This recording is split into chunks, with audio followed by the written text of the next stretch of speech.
Hi, everybody.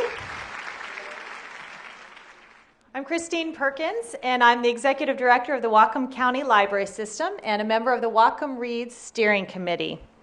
Thanks for joining us today. Here's what's in store for you this morning. After some brief introductory remarks, I will turn the floor over to Susanne Antonetta, who will lead an onstage conversation with our esteemed guest, Cheryl Strayed. We will have time at the end for questions from the audience. That'll be followed by a really brief thank you presentation, and then an opportunity for you to have your book signed by Cheryl out in the lobby.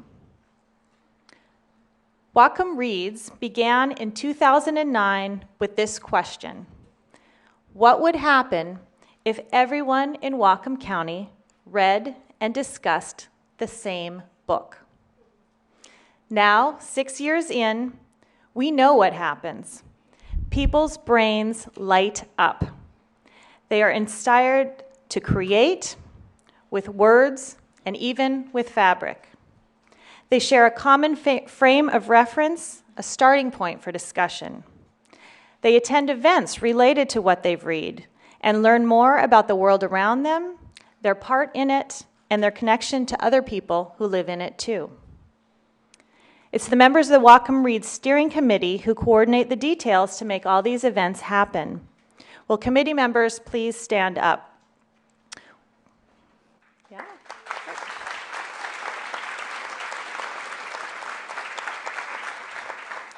We have representatives here from Bellingham Public Library, Bellingham Public Schools, Bellingham Technical College, Northwest Indian College, Western Washington University, Whatcom Community College, and the Whatcom County Library System.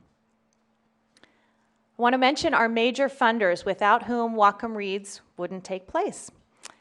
The Friends of the Bellingham Public Library, the Whatcom County Library Foundation, and Humanities Washington, the state's affiliate of the National Endowment for the Humanities.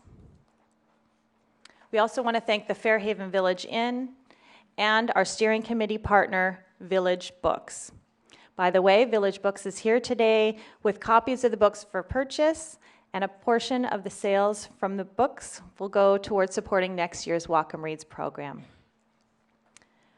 For the past several years, we've conducted an offshoot of the Whatcom READS program called Whatcom Writes, where we encourage local writers to submit short pieces related to the theme of this year's featured title. Selected writings are published in an anthology.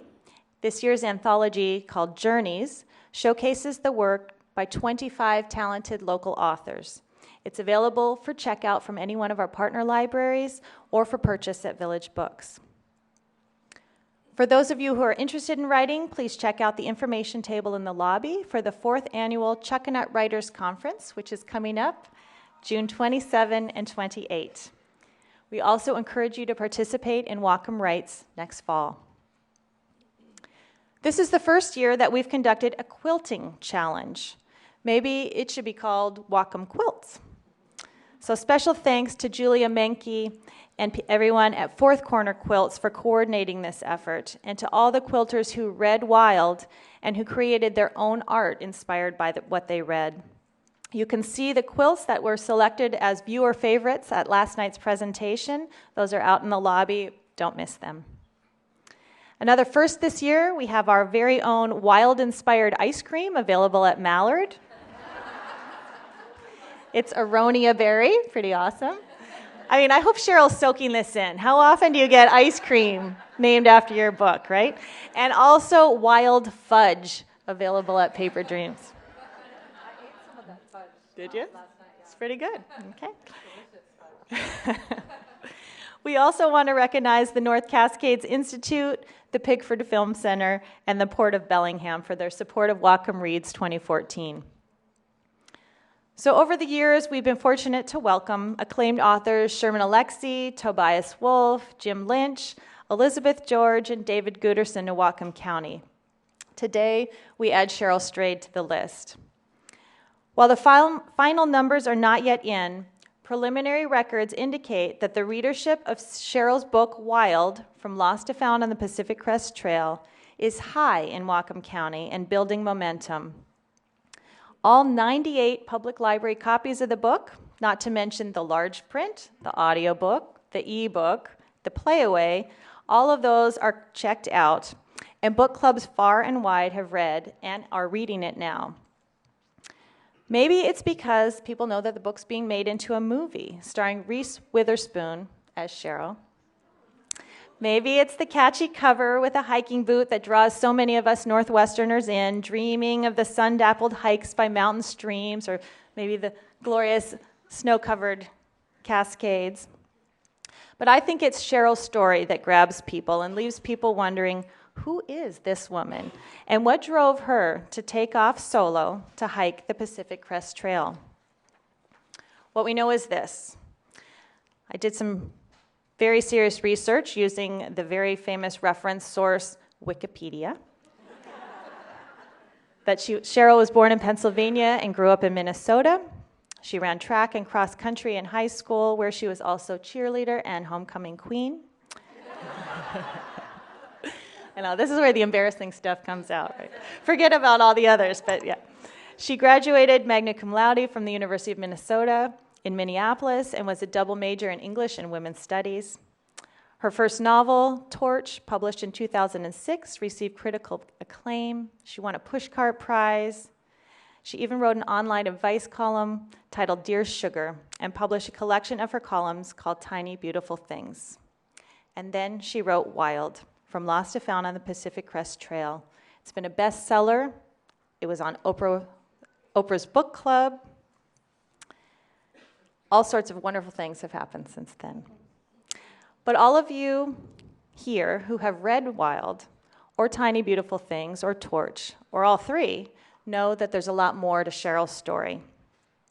Here today to find out more is Susanne Paula Antonetta. Susanne is an English professor at Western Washington University and a poet and author whose book Body Toxic, an environmental memoir, was reviewed in the New York Times by Michael Pollan. I know that's a big thing for us here in Bellingham, so pretty exciting. Her other work includes A Mind Apart, Travels in a Neurodiverse World, and her book Make Me a Mother, a memoir, was released this month. Susanne and Cheryl are both involved in VIDA, Women in Literary Arts. So please welcome Susanne Paula Antonetta and Cheryl Strayed. Thank you. Thank you.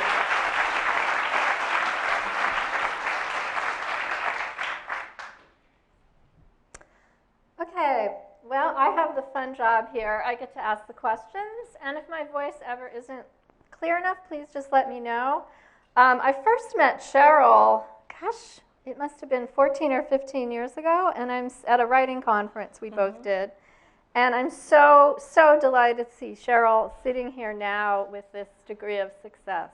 When it happened, I said I could not have put together the person I wanted to achieve that success with anybody who deserved it more than Cheryl Strayed. So I just want to begin with that sort of personal moment. Thank you so much. Yeah, of course. And I just want to talk a little bit about the last couple of years, Cheryl, because we were just talking about this. The last time Cheryl was in Bellingham, she stayed in my house, and she said she thought life was as crazy as it could get, but it had actually gotten crazier. So Wild, your first memoir, was about hiking the Pacific Crest Trail for 1,100 miles when you weren't even a hiker. Something you did to recover from the loss of your mother, who died quickly and young of cancer. And at the same time, your Dear Sugar column had become wildly successful on the Rumpus. So just let's start out by telling us what the last few years have been like. A few crazy moments, maybe some beautiful moments. Yeah. Well, first I want to say thanks to everyone for coming. And if any of you standing up want a seat, are there any free seats? If there's a seat next to you, raise your hand. You can take my seat. I just have a seat parking. So just, raise your hand if there's a seat and go. Or you can also sit here on the floor. It's like a kindergarten. You get to sit at the teacher's feet and be talked to. It's been a really, so there are other chairs somewhere. Oh yeah, whatever. Raise your hand. The chair is free there? It's a nice There's one floor. there. There's some there. Okay, Lovely great. floor. Um, Best view. we have both been writers a long time. I'm 45. I've been a serious writer, since I was about 19. And by that I mean the word serious. I don't mean to say that I didn't mess around a lot and do all kinds of things that weren't writing. But that writing was really my serious professional endeavor. I had been apprenticing myself to the craft for so long, and had really gotten to the point when my first book, Torch, was published in 2006, that it was that was the thing I did, and I also knew what it meant to be a writer.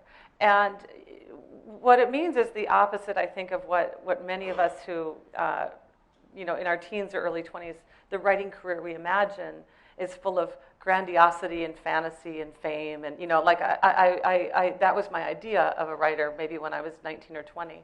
And then as I worked and wrote that first book, my expectations of myself as a writer rose, but my expectations of how that work would be greeted by the world became more realistic. Most great books that are published are read by only a few thousand people, and basically you've never heard of them.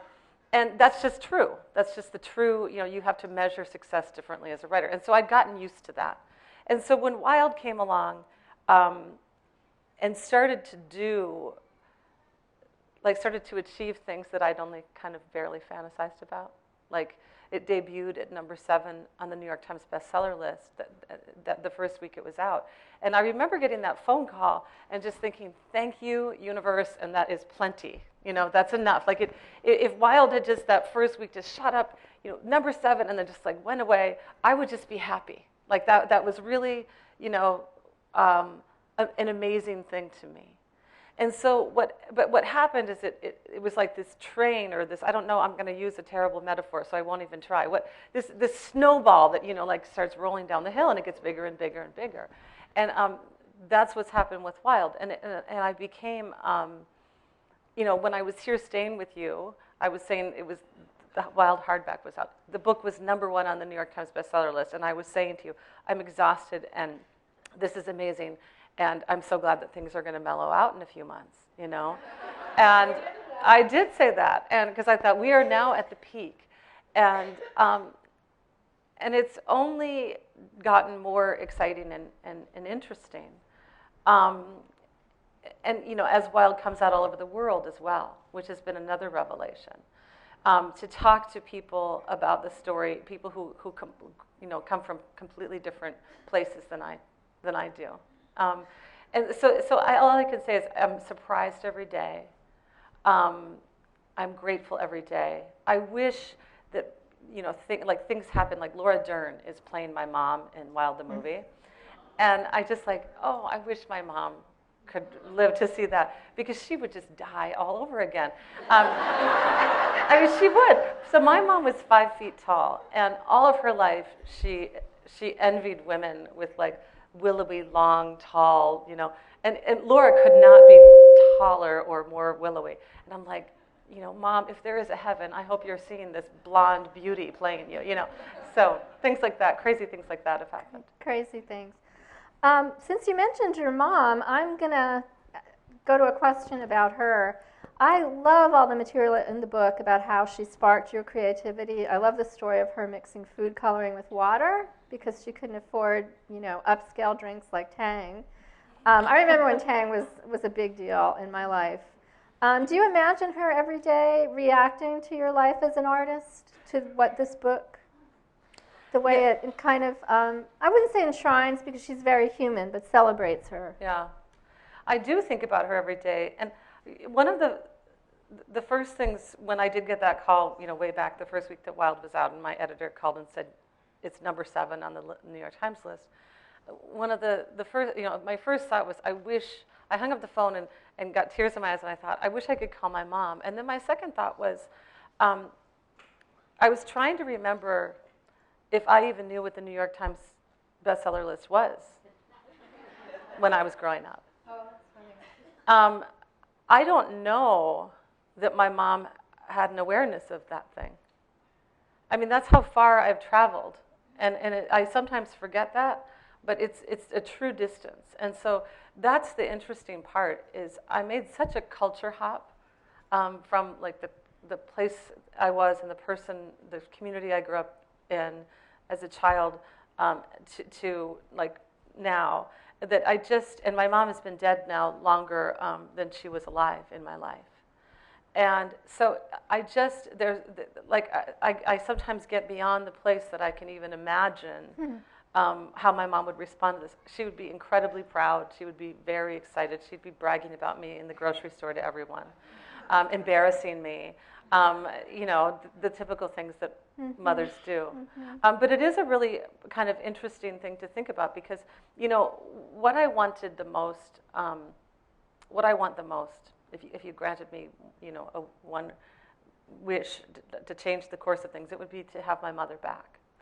And one thing that I've reflected upon a lot in seeing how much Wild has traveled around the world and how many people now know my mother and how many people have talked to me about my mother is, in some strange way, through my writing, I've brought my mother back, Not in the way that she would be in my actual life, but here we get to have a conversation about my mom, and those of you who've read the book kind of know her in some ways. And that's the power of literature, right? Yeah. Is that it carries forth what we think we've lost. And so I do think that there's, I just love that my mother lives through those words. That's a beautiful answer, thank you. There are a couple of really iconic moments in Wild that I have to ask you about, because I think we all remember them so vividly. One is you in the motel room with the pack monster, realizing you can't pick it up, but you are going to pick it up. And the other is losing the boot, the hiking boot, it frames the story, and it's really dramatic. Can you talk a little about those moments? They feel like such clear metaphors for I know. It's so much. Yeah. It's so interesting. The art of memoir is so much the art of paying attention to your life and reading beyond the literal, the thing that actually happened, and figuring out, well, what is this? What's the larger meaning of this experience, and kind of making use of it on the page. Were any of you there last night? Some of you probably were, yeah. So I'll repeat myself a little when I talk about the pack, but when I wrote that scene in the book about, here I am in this motel room, and I'm packing this pack, and it's so heavy. After I finish packing, it's so heavy that I honestly can't lift it. And when I wrote that scene, and the conundrum was, there I was with a pack I couldn't lift, that I had to lift. And more than lift, I had to walk out the door with it and carry it over 1,100 miles of wilderness. And and when I wrote that scene all these years after the hike, obviously I saw it for its comic value. It is a funny thing, or at least it was in retrospect. But once I wrote that scene, I understood. That's when I knew that Wild was a book, actually. When I first started writing Wild, I thought it was an essay. I didn't think that there was enough material for a book. I thought, who wants to hear about my hike? And when I wrote that scene, I knew that there was something bigger than, look at me, I walked a long way, which is what a memoir requires. And that is, it asks a bigger question. How is it that we bear the unbearable? We all have had to do that. That's the other thing where, it also made this story not just about me. I'm sad my mom died, but this is a small thing, really, in the scheme of things in the world. And you've all had your own small sufferings that are actually very big to you. And so what I wanted to do was, really build that bridge between you and me by writing in a way about myself that you also recognized, even if you've had an entirely different life and entirely different experiences. And I think, if we all took out a piece of paper right now. Should we make them take out a piece of paper? We're teachers. And if I said, write about that thing, write about something that you thought you couldn't bear, that you had to bear. That's the thing about unbearable things, is we don't have a choice. You don't get to say whether your son dies of leukemia or your, sister is killed in a car accident, or you don't get to be in charge of those things. What you get to do is make a choice in the face of those things, or that person you love madly, leaves you for another man, or whatever it is. And so when I started to write into that reality, that this was not just me having to carry this pack, that it was me figuring out how it is we bear the unbearable, that's when I could sort of take up the larger questions of literature. What do we do with our suffering? How do we move forward? The shoe was a similar thing. Mm-hmm. You know, I thought of, you know, again, the experience was just the experience. It was just a literal thing that happened to me. And, you know, the boot falls over the cliff, and then what the hell to do with the other boot? And some people think I'm an idiot that I threw the other boot. Well, what was I going to walk with one boot? I mean, it's like would throw your pace off, whatever. So, you know, so throw the other boot over. And then it's like, there I am again. You know, there I am again at the mercy of the universe. And we are all at the mercy of the universe or God or whatever it is you believe that thing is. I think it's an old white guy somewhere up there. But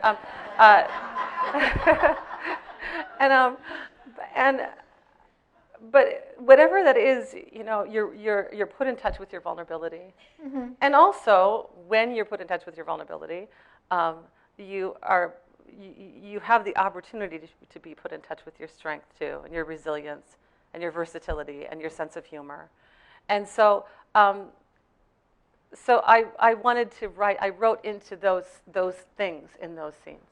Mm-hmm. That kind of reflects what you said as Sugar, that you should, was it let yourself be gutted? Yeah. And open up? That's right. Yeah. That's the place of beginning. Yeah. I think so many of us, and me too, you know, nobody's happy when something hard happens to them. You know, like that's a difficult thing, and yet, mm-hmm. you do have a choice.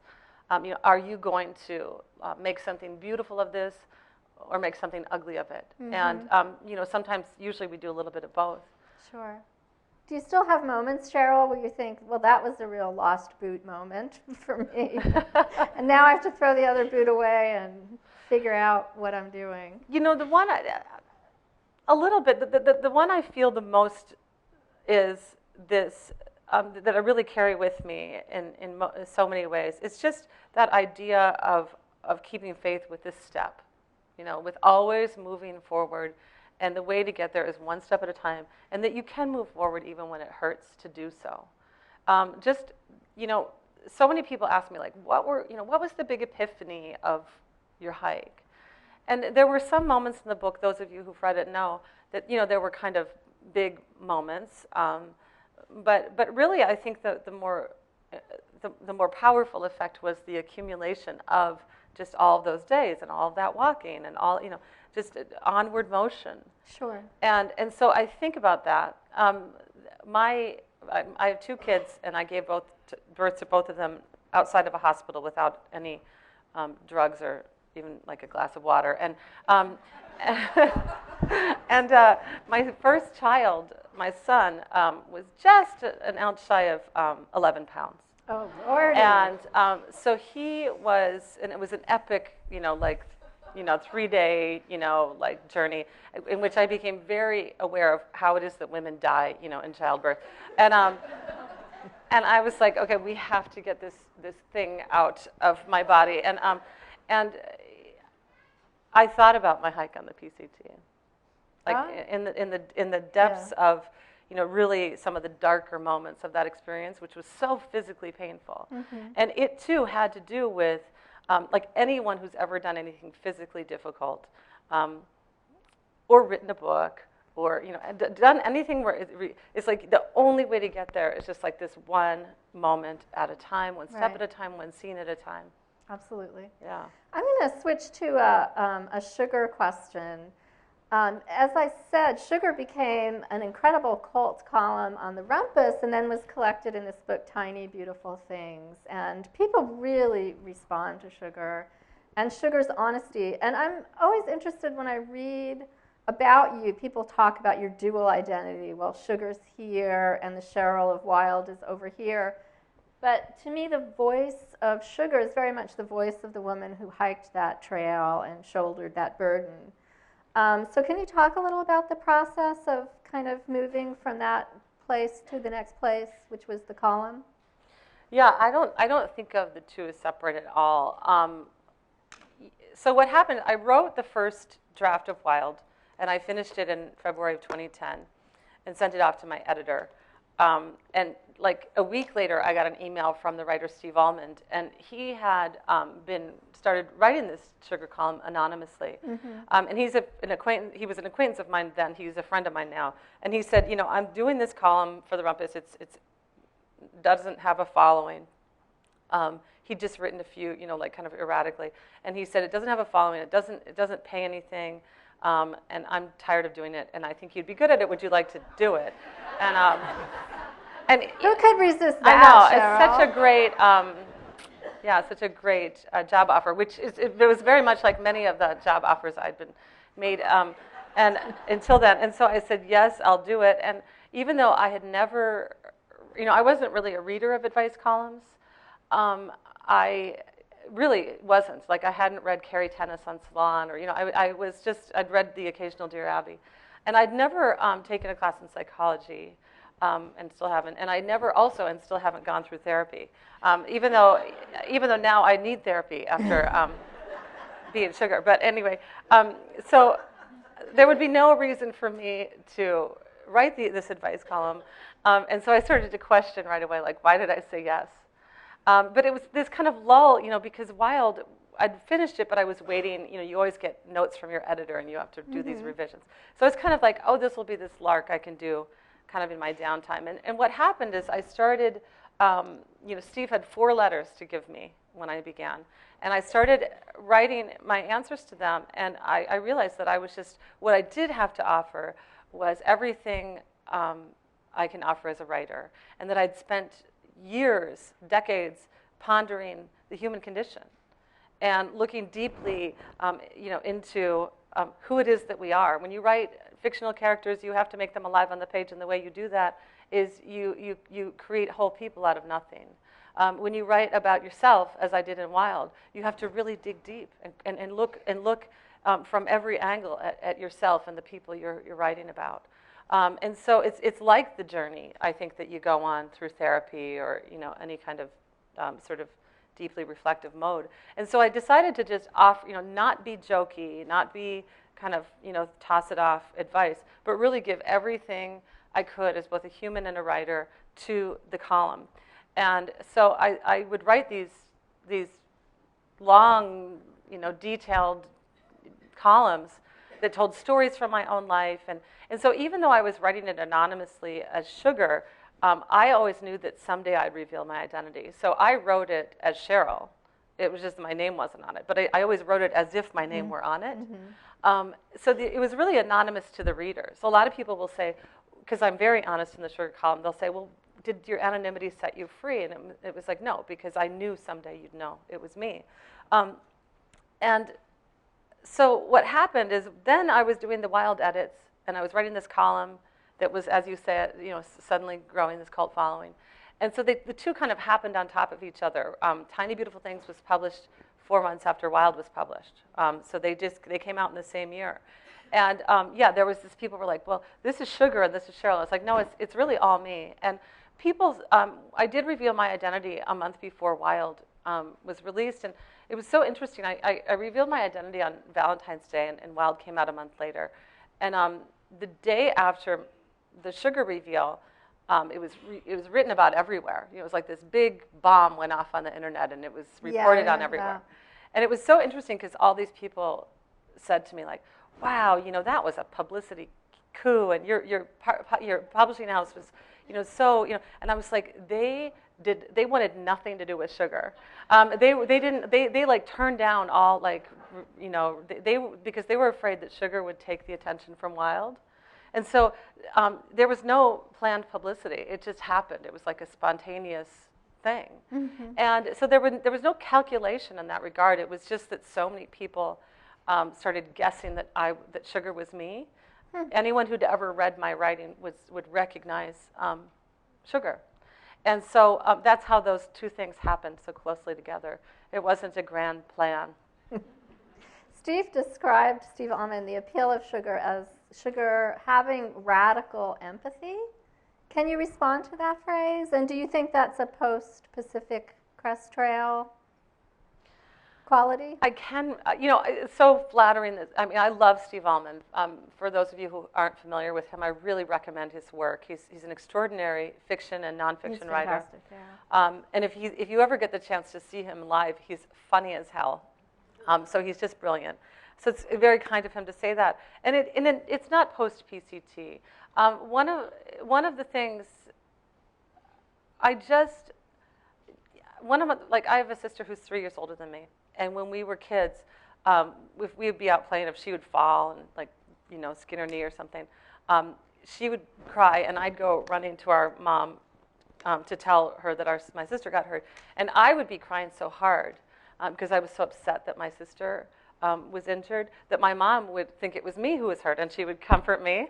And my sister would then beat me because she was like, "You are such a bitch," I mean, she didn't say bitch, but because it's like, she thought I was trying to steal the attention. But what it was is I was really, truly in so much pain that she was in pain.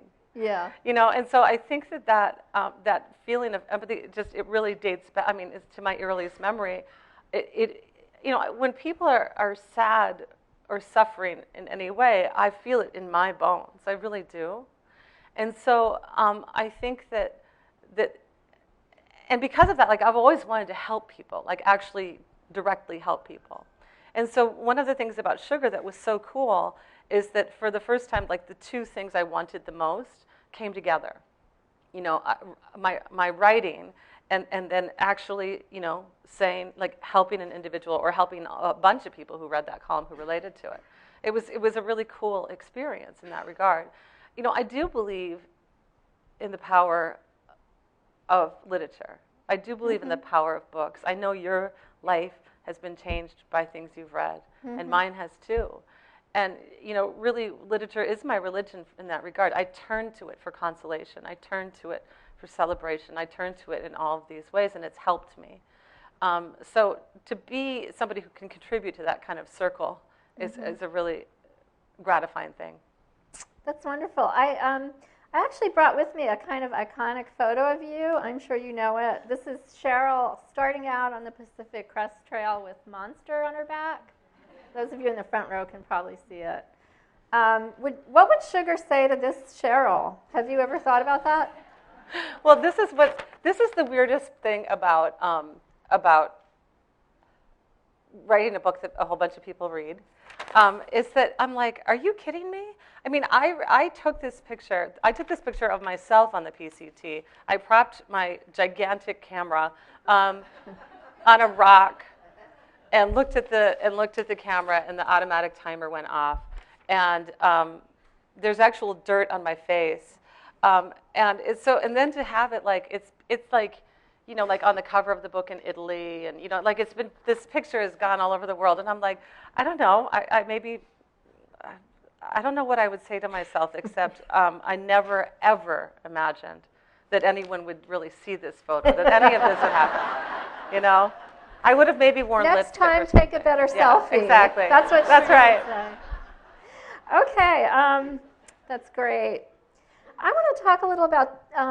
I feel like I learned a lot about the grief process from reading Wild, and I'm sure that that's so much of what people respond to. And there's a really interesting tension between being unable to let go of your mother materially. I mean, you even swallow a bit of the ash when you're spreading her remains from the cremation, and also her persistence in the material world, learning to recognize that, seeing the fox that you think of as your mother. Can you talk a little about that process? It seems like an important part of the grief process, to move from that immediate material to seeing her in the larger world. I do think that one of the things, we all know when somebody dies that they're dead, they're gone. We understand that in a rational way. And yet I also think that there's an experience that we go through, and maybe this is more acute when it's a parent who dies, because either a parent or a child who dies, because we do have that kind of primal relationship with them that has to do with an actual physical bond. But it was I couldn't believe that my mom was dead. I couldn't believe that there was some strange core part of me that kept thinking, she's going to come back. Because she can't possibly be taken from me, you know, in the material world forever. And so I had to go through this kind of deep psychological process, I think, of actually letting her go. And that moment you write about where, you know, we're spreading her ashes and I have the last bit in my hand and I cannot let it go because I just can't. It's like the last physical connection, or so I believe at that time, to my mom, and I put it in my mouth and swallow. And when I wrote that line, you know, all those years later, where I write about doing that, it was one of those lines that I thought, okay, I'll write this now, but I'm going to have to take it out before the book is published because it's just too weird, you know? And that's always the line where it's like, no, keep that in. And the fact that it's weird means that other people have done it too, you know? And it's interesting, I receive all these emails about that moment. Some people saying, I did the same thing. Some people saying, that's just too much. Like, some people they almost get angry that I did that, which I think is really interesting. Isn't that interesting? They're like, I put the book down at that point because you went too far.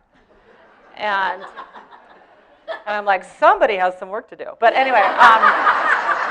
They should write to Sugar. Sugar would set him straight, sweet pea. That's right.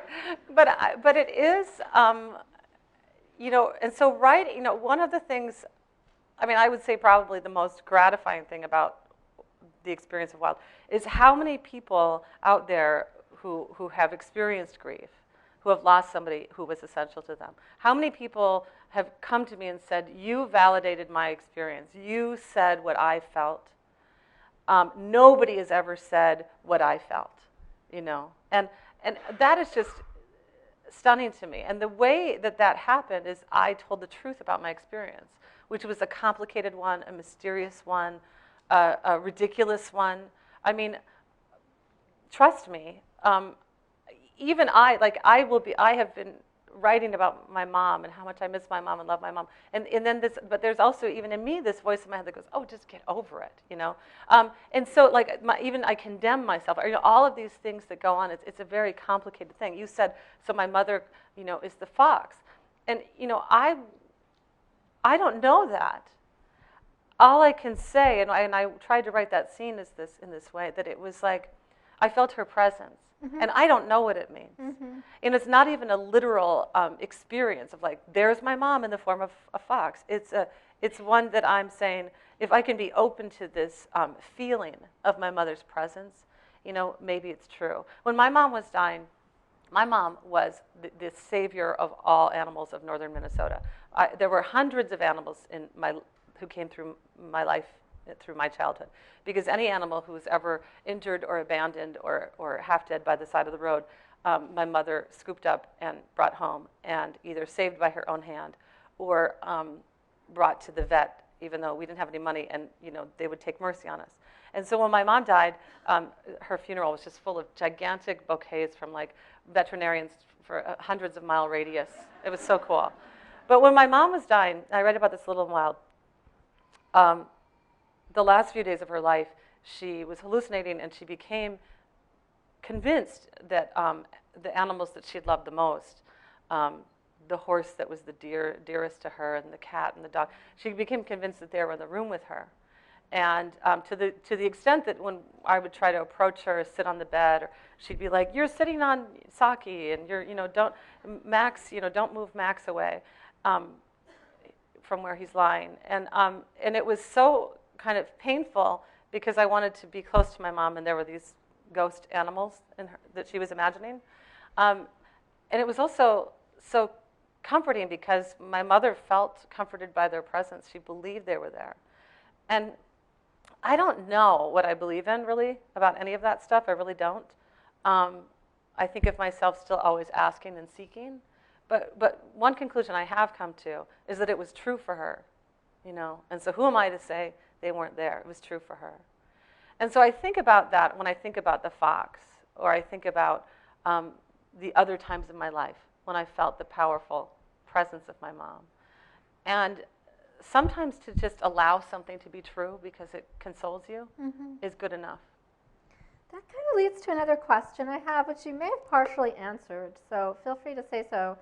I love how you said in an interview that in the Pacific Crest Trail experience, the physical realm kept delivering the spiritual to you. It's a beautiful, beautiful phrase. And you say in Sugar you don't believe in God, but your language is very imbued with spirituality, always. And I just wondered if you could talk a little about that and maybe what your core faith is. Oh my God. It's a hard question. You're like Oprah. What do you know. believe in? I have a lightweight question next. My core faith, I do believe really, in the divinity of that lives in each of us. I do believe in our, own sort of power and goodness. I think love is the most powerful force on earth. And so when you, I guess I think of my spiritual, I do think you're right. I have, I think that I have there's a lot of sort of spiritualism in my work and in my life, but I don't assign it to a particular religion or force. I don't believe in God the way that God is traditionally defined by most everyone in our culture. And so, but I believe that there is goodness, and I also believe in the power of prayer. I think that people use different words for the same thing. I don't really pray to God, but I pray. I don't believe in God, but I believe in divinity and the divine, which is God too. That of God in each of us. Sure. And so, and I also think I believe in just the power of work and faith and doing things and taking responsibility for the course of your own life and the effect you have on others. Does that make sense? It makes total sense. And I have an easier question. It's a cheeseburger question, actually. Okay. I'm always reading for the food, I should confess. I love those scenes in Wild where you finally get off trail and you get a cheeseburger.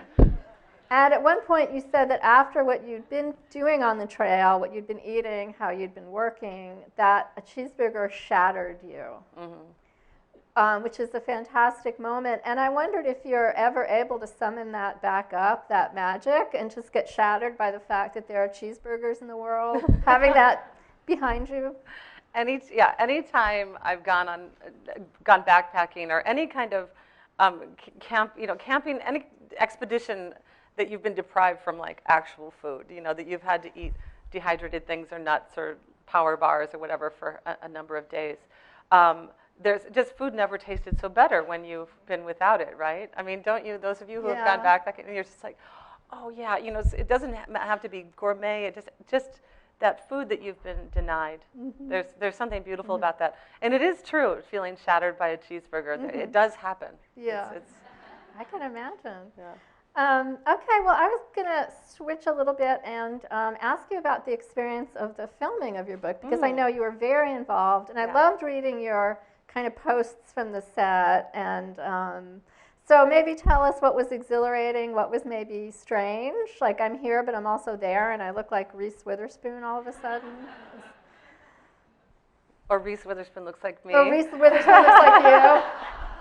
I know, it was unbelievable. Yeah, and I would have posted even more. I mean, there's some stuff that they, a lot of stuff, amazing photographs and experiences and stuff that they wanted me to hold back until the film's released. But it was an extraordinary experience.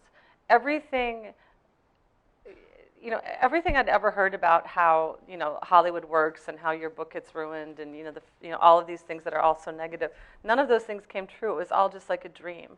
And how it first happened is, so Wild was optioned by Reese before it was even published. So it was published in March of 2012. In November of 2011, just in the course of one day, I just essentially got a film agent who said, yeah, let's see if anyone, let's shop this book and see if anyone wants to option it for film. And within the hour, she said, oh, Reese Witherspoon would like to read it over the weekend. Should we give it to her? And I was like, sure. And so Monday, I got a call saying Reese loves it and wants to option it, wants to star in it playing you. And she wants, let's get you guys on the phone. So Reese and I, she called me, and we had an hour or so conversation about the book. And, of course, I wanted to hear from her, what she saw in the book and what she intended to do with it and how.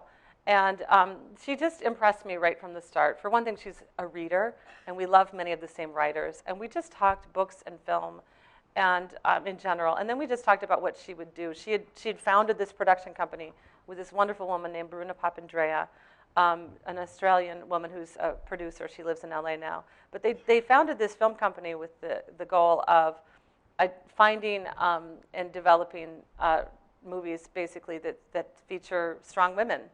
And Wild is their first project. So they optioned Wild, and then, and Reese pledged to me, this will be my this will be my number one thing. I will make this happen fast. So in less than, and she was true to her word. Nick Hornby, they hired him to write the script, and he's amazing. He wrote the script, but I was very much part of that in terms of giving him feedback and my thoughts, and everyone was so open to, obviously to my contribution, which was really unique. Usually they kind of think that they assume the writer's going to be a crazy diva, and they try to, separate themselves from you, but that wasn't the case. And then it ended up being shot in Oregon. So it was shot in October, November, all of it in Oregon, except for one day in Southern California, where we actually went to Mojave, in the place where I began hiking. And I got to show Reese, I got to get down in the dirt on the side of the road in the exact place that I was in 1995, showing her my method of putting on the pack that was too heavy. And I felt so sorry for her. I mean, I showed it to her, and I was like, oh my God, and it was so funny. The footage is hilarious, because she's, and she's dressed exactly like me. So I have a lot of the stuff I had in 1995. I have my backpack. I have all my backpacking gear. And so the art and all of the departments in the film took my stuff and recreated. So the pack is exactly my pack. The shorts that Reese is wearing are my shorts that they sewed. They remade the shirt. They just recreated everything. They tracked down the woman who did my tattoo, my divorce tattoo in Minneapolis, and hired her to do the fake tattoo for the film that went on Reese's arm. And so it's really amazing. And Laura Dern was cast as my mom, and that was really such an experience. The other thing that I'll tell you that's not like to be, are people going to know? Well, I won't tell you. No tweeting. Are we being broadcast anywhere? It's just, they just don't want a big story about it yet until the film comes up. But my daughter, who's 8, was cast as the young me. So this was incredible. And she had to go through this whole audition process. She wasn't a shoo-in, but she got the role, and she was amazing. And I would say that the most moving and part of the experience was just watching my daughter work with Laura, who is, my daughter's name is Bobby. Laura was playing my mom, Bobby. And just to see them together as like mother and daughter, pretending to be me and my mother. And it was this, the grandmother she never met. And it was really powerful. And I gave Laura my mom's turquoise ring and this brass bracelet she wore in the 70s. And they fit Laura just perfectly, and she wears them in the movie. And Reese is extraordinary. She's unlike you've ever seen her. She's really tough and gritty and extraordinary. And the trail scenes, I was so happy to report. She's not wearing any makeup. And, that's for a big movie star, a big deal. And her hair is all fucked up, and she's, and she's, of course, she's still totally beautiful. But, she's like the real deal. And it's directed by Jean-Marc Vallée, who, his film is out in theaters now, nominated for an Oscar at the Dallas Buyers Club. He's a French-Canadian director, and everyone in the film, I just fell in love with them. They're dear friends of mine now. And so the film will be out later this year, and it will premiere, the date has not yet been set, but in the fall sometime. Fantastic. I think at this point we should probably open it up to questions. We have about 15 minutes to take questions from the audience. And I think I'll let Cheryl recognize people, but I'll repeat the question just so everybody here can hear it. Do you think it was crucial in your writing process to write fiction first before you delved into this intense memoir? The question is, was it important to write fiction before jumping into such an intense memoir? Interesting question. I don't know that it was important as a matter of process, but I know that, I really think of myself first as a fiction writer. At least I used to. That's how I learned how to write, reading great fiction writers. And that was always how I imagined, what the sort of stories I imagined writing. Essentially doing what fiction writers do, taking things from your life, but also, casting it into the realm of imagination. Anything can happen. But what happened is my first piece of nonfiction was actually born out of my novel. I was working on Torch, which is about a woman in northern Minnesota who dies of cancer and her family. So it's very autobiographical, even though it's also very fictional. It's more fictional than people assume when they read it, actually. But it's, because it has that kind of basis in my life, it does have that element of truth. And I was writing Torch, I was deep into it, and I woke up one morning and realized I had forgotten who my actual mother was, and I turned her into a fictional character. And the fictional character in some ways was feeling more real to me than my actual mother. So I decided to write just the story of my mom's death. And it was the 4th of July, 1997, and I spent the day doing that. And by the end of the day, I had what became my first essay. It's called Heroine. And it's about my mom's death and a few years later, getting involved with this guy and getting involved with heroin. And it was the first time,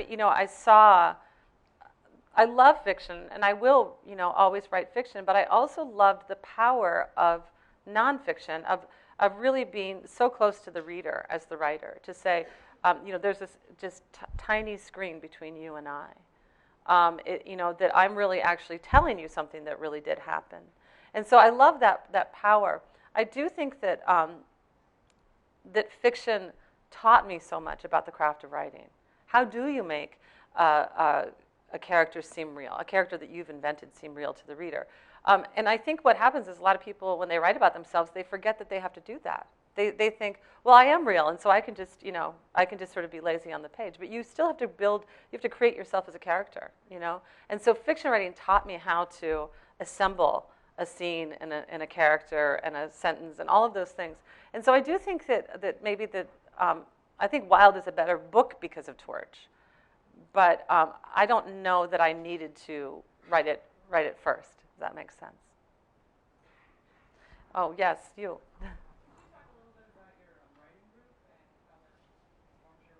Yeah. The question is about Cheryl's writing group. So I haven't been attending my writers group since Wild came out because I've been so busy. But we meet on Monday nights, and the process is, and there are a lot of great, Chelsea Kane, who has one of a Bellingham hometown girl here. Do any of you know Chelsea Kane? She's a thriller writer, and yeah. So Chelsea Kane's in it, and Chuck Palahniuk, and Monica Drake, and Lydia Yuknavitch, and so these are all writers you might have read. You should read all their books. Susie Vitello, amazing people. And our process is that we get together, and there's no homework in the writers group. You don't walk out the door with anything you have to do. You sit down, and everyone can bring up to 7 pages in. You read them out loud, hand out a copy to everyone. As the person reads, we make notes in the margins, and then we talk about it for about 20 minutes before moving on to the next one. And what it does is, most people aren't going to read your work a bunch of times and study it and reflect upon it. They're going to say, I love it, or I hate it, or it's boring, or, So that's the kind of, obviously we give each other deeper responses than that, but it's that kind of, is this scene working? Is this coming through? And so we read it out loud to each other. And I think that was, that certainly there were scenes that I took in, like the horse killing scene. Almost killed them reading it out loud. But, just getting feedback, like that's a really, those really important scenes were read in that group, by my group, and it was very helpful to hear what they have to say. Yes? Have you ever thought about making the Washington portion of the PCT and doing kind of a follow-on novel with that? Does she want to hike the Washington portion of the PCT? I do. Have a sequel. Yeah, I want to hike the whole PCT with my husband and kids. And yes, the Washington section, certainly. I don't know that I would write another book about it. I mean, one of the things that was really important for me about Wild is, I didn't go on the hike so I could write a book about it. And I think that I went on the hike because that was the thing I wanted to do in my life. And I do think that it works out best for me to write about things because I feel compelled to write about them, not because I have a book contract to do so. If I had been on the hike thinking, man, this will be great for the book, I would have done all kinds of stupid things, even stupider. It would have been more entertaining for you guys, but yeah, I just think that there's something about living your life, and so yeah, maybe we'd go hike the trail, and then maybe I'd want to write about it, but I wouldn't want to set out with that intention. Yeah. Okay, overwhelming here. There. You met quite a few people while you were hiking on the trail. Have you connected with any of them since the book has been published? Has she connected with the people she met on the trail since? Yes, many people. Is anyone in here somebody I met on the trail? Yes, many people have come out of the woodwork, reconnected with them. It's been really amazing. Not everyone. There are some people who, like the Hobo Times dude, have never connected with him. I'm sad to say. But yeah, most people in the book I've had reconnections with. And like Ed is this trail angel who was at Kennedy Meadows, who he fed me and all this stuff. When I was on my book tour, when maybe Wild had been out 6 months, I was just in Los Angeles at a little bookstore, and there was this old guy in the front row. And every time I looked up as I was talking and reading, he would, kind of make gestures at me. And I finally just stopped, the reading because I was like, what do you want, And he said, Cheryl, it's Ed. And I was like, oh my God, Ed, hi. We had this whole reunion. And he opens he had this backpack with him, and he opens his backpack and he pulls out my foldable saw that I had left in the PCT hiker free box. And he's like, I've had this for years. Every time I use it, I think of you. And he gives it back to me. And I was like, oh my God, Ed, thank you. And then I realized I had to give it back to him because I was doing carry-on, and traveling around. They don't let you take a saw. Funny. So he still has my foldable saw. And I've met all kinds of, really interesting, even things like people who I just, not people who are really also hiking the trail, but just tourists at Crater Lake, or people who are passing through, and we got to talking, people I met at my stops, and they got to talking, and sometimes they'd say, oh, can I have a picture with you? And and then they'd say, this was you, I met you, they people I don't even remember show me pictures of myself with them and stuff on the trail. It's really crazy. Yeah. Yes, sir. Did everyone hear that question? I think they did. Oh, no. How's my ex-husband doing? He's great. And, he and I, it's interesting, he and I got married to other people a week apart from each other. He got married one Saturday, I got married this next Saturday in 1999. He has 2 kids, and he's happily married, and has a great life. And he was really supportive of Wild. He really liked the book. He's a musician. I didn't see, I changed his name in Wild just to kind of give him, the name. I always asked people, do you want me to use your real name or change it? And if I didn't ask them, I just changed their name because I wanted to give people the opportunity to not, say, hey, that was me, So my ex-husband, I gave him a different name, but he goes around everywhere and goes, I'm the ex-husband in Wild. He's a musician, and he says it even on stage, and he has 2 teenage daughters, and they're like, my dad is the ex-husband in Wild. So it's fine. It worked out well, and he's happy. And it is true. I'm so glad that came through. It's so funny. One of the criticisms, I don't tend to read crappy things that people write about me on the internet, but sometimes, little things come through. And one thing that I hear, or sometimes people will send me an email, a nasty email, and one of the things they'll go, why were you, you're so terrible that you left this this husband who was so good and everything.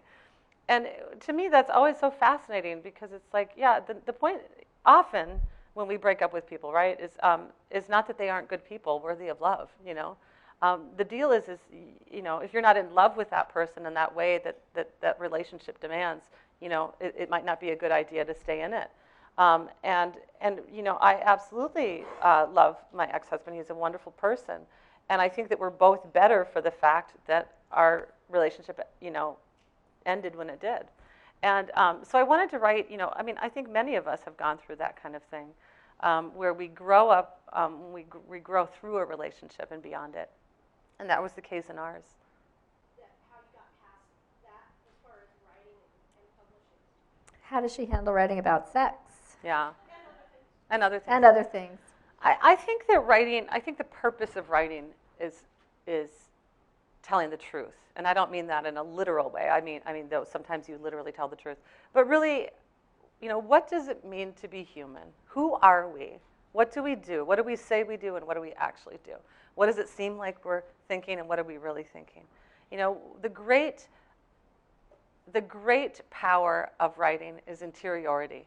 It is really the art form that I would say more than any other art form that allows us access to the human mind. You can be inside another person's head, and a writer can create that for you on the page. And so I wasn't about to not do that, And so the deeper I can go into that, the more I can, dare to actually tell you what my characters are thinking or what I'm thinking. I think the more meaningful and powerful the work. That's the kind of writing I'm interested in doing, and it's the kind of writing I'm interested in reading. And so that doesn't mean that I don't think, oh my God, please, somebody, when that first essay, Heroine, came out, it was published in this magazine called Double Take.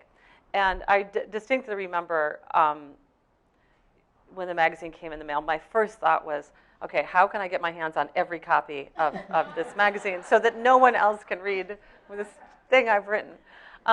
It's horrifying, and it's scary, and you make yourself vulnerable. You open yourself up to criticism. But one of the things that's so interesting when I teach writing, like that's the number one thing, is people are afraid, of being condemned, right?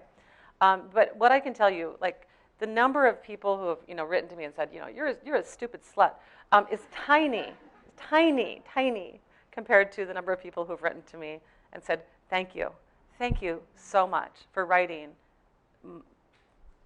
the truth, my reality, something I'd never heard, something that made me think of the world in a different way. And so really just saying, okay, that's, those are the people I'm writing for, not the people who think, who'd rather, a lot of those people who think I'm a stupid slut, they would just be happy if nobody wrote anything. So, they're clearly not my audience, right? Though that does, it's so funny, my husband is my first reader, and he had to read, so, he's reading wild, and he had to endure that, like, sex scene with the hippie in the tent in Ashland, and he was making notes in the margin of my manuscript, and later I'm like, I get to the sex scene, and he's made all these notes like, slut, hussy. So, yeah.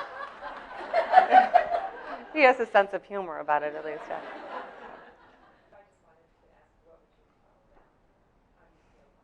Did you all hear that? Okay, it was a question about journaling and approaching that really difficult stuff and whether you worry about your kids seeing it. Like reading your journals after you die, kind of thing. I think we'd all be, we all cringe when we go back and read old journals we've kept because we all sound like idiots, right? I certainly go, oh God, please. But on the other hand, I think it's a gift. Is there anyone in the room, or would any of you be unhappy to read a journal that one of your parents wrote when they were, 25 or 15 or 35 or 45? I think that we would all feel it was a great gift to know people to know our parents better, or to know our siblings better, or to have a peek into a life that maybe wasn't revealed to us fully. And when we do that, we're able to see those people as more fully human. And I do think, obviously, my kids are 8 and 9. I have a very specific role in their life right now. I'm their mother. I'm there to serve. Here to serve is the big button. I'm trying to convince them otherwise, but I mean, that's a process, right? And as they grow up, and obviously they've not read Wild, and people are always like, well, aren't you afraid they'll read Wild? And what I think is they'll read that, and they'll read my journals, which I'll leave to them, when they're able to handle that material. And that will be when they can, when they're mature enough that they can acknowledge that even your mom is human. Even your mom, had sex with people or did things that, that maybe aren't, mother approved or whatever. And like, I'm okay with that. I think that's actually a wonderful thing. And also, I'll be dead anyway. It doesn't really matter. Okay, I think we have time for one more question. Oh my God, who's just like madly desperate? I feel so much pressure. Okay, I feel like I haven't gone on that side of the room. There's you back there. It was hard, a lot of, first of all, years of all the writing I did before I wrote Wild, learning how to write.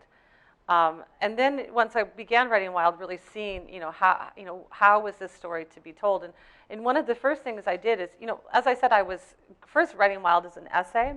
And what happened is I started writing and writing and writing and writing and writing. It was like 90 pages, and I still hadn't set foot on the trail, And that's when I was like, okay, this is a book. My writers group actually was like, Cheryl, you're insane. This is a book. They kept saying that. But I understood that I was like, okay, I can't. The challenge at the beginning was you had to know who I was on that trail. Like, you had to know why I was hiking the trail.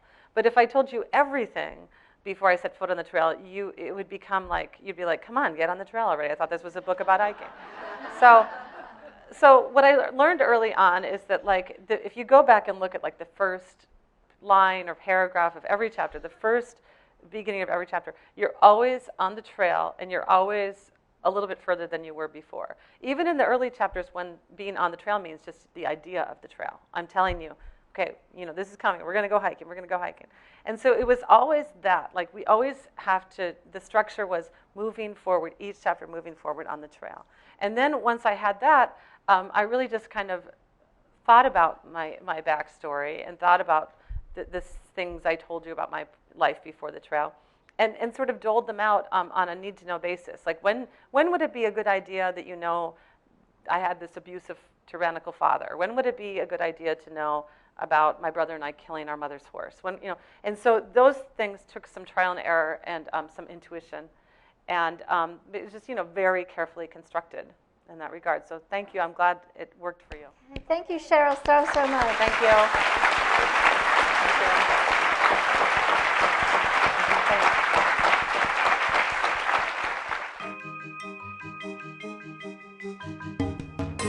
Thank you.